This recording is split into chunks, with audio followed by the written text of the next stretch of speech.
Jairam किशोरमणि inter college के online classes में कक्षा 10 के बच्चों का स्वागत है। पिछले वीडियो में हमने बताया था लेंस दर्पण में अवतल दर्पण का प्रतिबिंब कहाँ बनता है। जैसे वस्तु कहाँ अनंत पर रखे हो तो प्रतिबिंब फोकस पर बनेगा, प्रतिबिंब का आकार अत्यंत छोटा होगा और प्रतिबिंब कैसा होगा, वास्तविक होगा। दूसरा बताया था जब वस्तु वक्रता केंद्र पर रखे हो तो प्रतिबिंब फोकस और वक्रता केंद्र के बीच बनता है।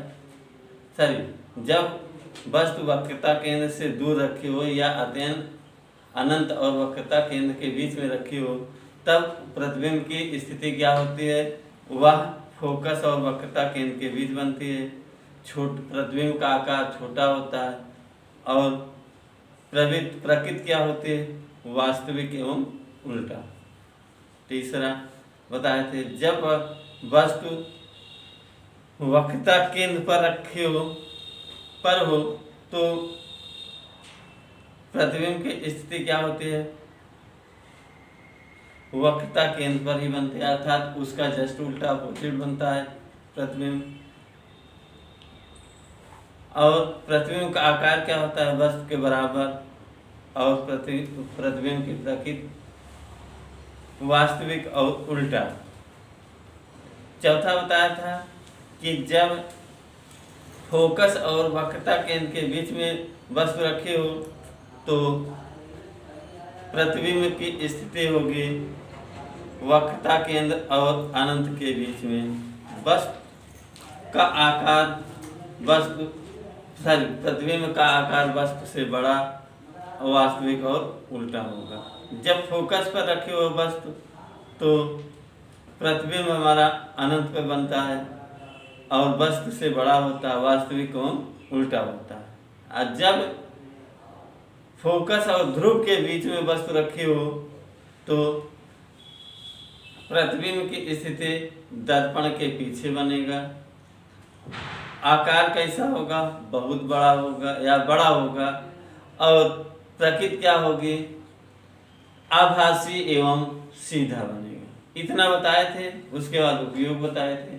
अब नेक्स्ट है चिन्ह परिपाटी।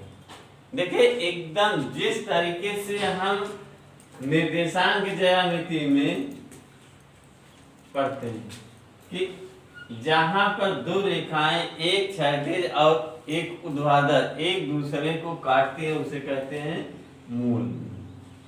मूल बिंदु से दाईं तरफ की दूरी हमेशा इसे x अक्ष और इसे y अक्ष, अर्थात मूल बिंदु से दाईं तरफ की दूरी धनात्मक होती है और मूल बिंदु से बाईं ओर की दूरी सदैव ऋणात्मक होती है। मूल बिंदु से ऊपर की ओर दूरी सदैव धनात्मक तथा मूल बिंदु से नीचे की ओर दूरी ऋणात्मक y है। सेम इसी प्रोसेस इसी को हम दर्पण में भी लेते हैं। जैसे ये हमारा अवतल दर्पण है, इसका ध्रुव P है। अब ध्रुव से इसकी काउंटिंग मूल बिंदु सदैव हम किसको मानते हैं, ध्रुव को मानते हैं। तो एक रेखा मूल बिंदु से जो होके जाते हैं उसे कहते हैं अक्ष, मुख्य अक्ष, इसे सदैव x अक्ष मानते हैं। मूल बिंदु से ऊर्ध्वाधर ऊपर नीचे एक रेखा आती है, इसे y अक्ष।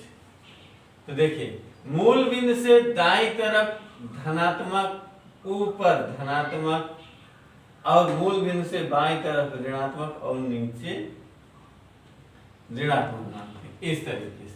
अब अवतल दर्पण देख रहे हैं, अभी उत्तल की बात नहीं चल रही। अवतल दर्पण हमारा ऑब्जेक्ट यहां पर रखा, वस्तु यहां पर रखे, तो अवतल दर्पण के केवल एक केस को छोड़ दिया जाए, जब वस्तु ध्रुव और फोकस के बीच रखी जाए, इसी केस को छोड़ दिया जाए तो बाकी सारे की सारे जो है प्रतिबिंब कहाँ बनते हैं, मूल बिंदु के बाईं तरफ। अर्थात यहाँ पर कहीं बने। तो देखिए अब इधर ऑब्जेक्ट की दूरी हमेशा सदैव यहाँ लिखना पड़ेगा थोड़ा से। दर्पण से मानव, दर्पण से वस्तु की दूरी कितनी है, u मान लीजिए। दर्पण से प्रतिबिंब की दूरी v मान लीजिए। अब फोकस दूरी, दर्पण की फोकस दूरी या। अवतल दर्पण में देखना है कि हमारे प्रतिबिंब कहाँ पर बनते हैं। जब अगर इधर से किरण आपतित हो रही है तो एक होगा परावर्तन के बाद वापस लौट जाएगी, या इसको आगे बढ़ा दे इस दिशा में। तो यही इसका कंसेप्ट, पहला कंसेप्ट है कि दर्पण के ध्रुव को यक्ष मूल बिंदु मानते हैं, दर्पण के ध्रुव को मूल बिंदु मानते हैं, तथा मुख्य अक्ष को यक्ष अक्ष मानते हैं, और मूल अक्ष यक्ष अक्ष मानते हैं। ध्रुव, जिस बिंदु पर ध्रुव है, ध्रुव से ऊपर नीचे एक रेखा खींच देते हैं जो P बिंदु मूल ध्रुव पे काटते, इसको y अक्ष मान लेते हैं। अब आगे दूसरा कि आपतित किरण सदैव बाईं ओर से, आपतित किरण जब भी जाती है बाईं ओर से जाती है, तो बाईं ओर से ये गुजरते हैं, तो इसको हम क्या मानते हैं, धनात्मक। बाईं ओर से गुजरती है, जहां तक गुजरती है तो उसको धनात्मक, अर्थात ये कह सकते हैं आपतित प्रकाश बाईं ओर से दाईं ओर चलता हुआ लिया जाता है या माना जाता है। तीसरा पॉइंट होता है कि समस्त दूरियां दर्पण के ध्रुव से, नेक्स्ट पॉइंट है कि ये सारी दूरियां दर्पण के ध्रुव से नापी जाती है, यहीं से नापी जाती है। तो देख लीजिए, जैसे दर्पण के ध्रुव से नापी, अर्थात इस तरफ की दूरी हमारी धनात्मक होगी, इस तरफ की दूरी हमारी ऋणात्मक होगी। ये चिन्ह पर पाटी है। तो ये भी एक कह सकते हैं कि आपतित किरण जिस दिशा में चल रही हो उसको धनात्मक मानते हैं। आपतित किरण की दिशा को धनात्मक तथा आपतित किरण के विपरीत दिशा को ऋणात्मक मानते हैं। अर्थात हमारी आपतित किरण इधर जा रही थी, ए क्या हो गया, आपतित किरण की दिशा में ए धनात्मक हो गया, और ए वाली हमारी विपरीत दिशा है, ए ऋणात्मक। तो अवतल दर्पण में देखिए वस्तु भी ध्रुव के बाईं तरफ रखी गई है, अर्थात अवतल दर्पण में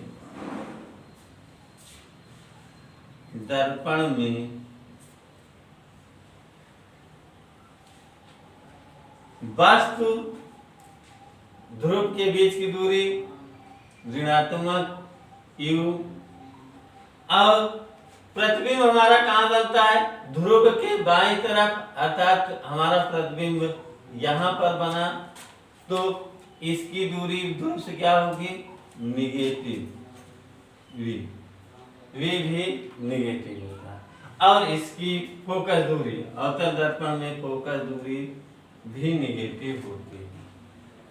तो एक लाइन में कह सकते हैं कि चिन्ह परपाटी के अनुसार अवतल दर्पण में फोकस दूरी ऋणात्मक और वस्तु की दूरी ऋणात्मक, प्रतिबिंब की दूरी ऋणात्मक। इसी तरीके से उत्तल दर्पण, उत्तल दर्पण में इस तरीके से चित्र बनता है। फोकस दूरी हमारी यहाँ पर होगी। जब कोई किरण इस तरफ चल रही है तो देखिए होगा और वस्तु यहाँ पर रखी होगी तो प्रतिबिंब सदैव कि धनात्मक होगा। तो ये कह सकते हैं कि उत्तल दर्पण में हमारे वस्तु जो रखी होती है उसकी दूरी सदैव ऋणात्मक होती है, उत्तल दर्पण की फोकस दूरी धनात्मक और प्रतिबिंब की दूरी धनात्मक लेते हैं तीनों कि इसी चिन्ह से कि हम देख लेते हैं कि हमारा ध्रुव से वस्तु किधर रखी गई, वस्तु बाईं तरफ रखी गई तो इसकी दूरी ऋणात्मक, प्रतिबिंब हमारा उत्तल दर्पण में कहाँ बन रहा है, ध्रुव और फोकस या फोकस के बीच में बनता है। तो इस तरीके से ध्रुव उत्तल दर्पण की फोकस दूरी धनात्मक होती है और प्रतिबिंब की दूरी भी धनात्मक होती है। तो इस तरीके से हम चिन्ह पर बांटेंगे। अवतल दर्पण में हमारे वस्तु की दूरी ऋणात्मक, प्रतिबिंब की दूरी ऋणात्मक और फोकस दूरी ऋणात्मक, जबकि उत्तल दर्पण में वस्तु की दूरी ऋणात्मक और फोकस दूरी धनात्मक और प्रतिबिंब की दूरी धनात्मक नापते हैं। अब इसके बाद आया गोली दर्पण की आवर्धन। आवर्धन क्या, देखिए गोली दर्पण का सूत्र आवर्धन। तो गोली दर्पण में इसके ध्रुव जो दूरी नापी जाए, ध्रुव से वस्तु की दूरी माना u है, ध्रुव से प्रतिबिंब की दूरी v मान लिए और फोकस दूरी f मान लिया गया। तो सूत्र क्या होगा, 1/f बराबर 1/u प्लस 1/v। ये दोनों दर्पण में अपना चिन्ह परपाटी के अनुसार सूत्र लगाएंगे। नेक्स्ट है दर्पण का आवर्धन क्षमता क्या होती है।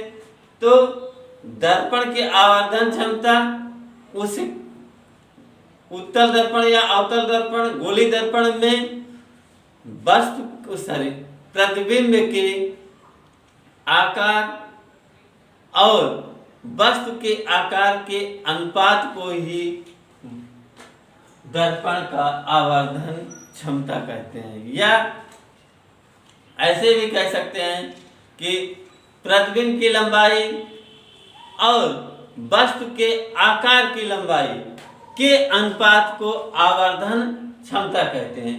इसे सूत्र में कि प्रतिबिंब का आकार बटे वस्तु का आकार या m बराबर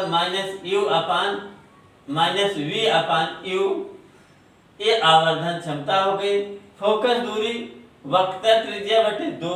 तो इस पे केवल तुम्हारे न्यूमेरिकल आएंगे, न्यूमेरिकल आएंगे क्वेश्चन पे। तो इन सूत्रों को याद रखना है।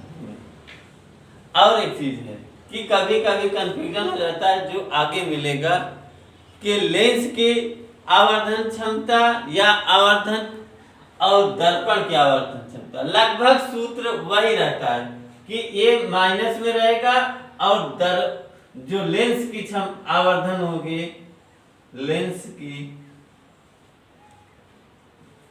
आवर्धन m बराबर v/u, अर्थात लेंस की आवर्धन क्षमता हम आगे चल के पढ़ेंगे v/u होगी और दर्पण की आवर्धन -v/u होगा। तो नेक्स्ट क्वेश्चन अब इस पे हल करिएगा, अगर नहीं आया कमेंट करिए। Thank you.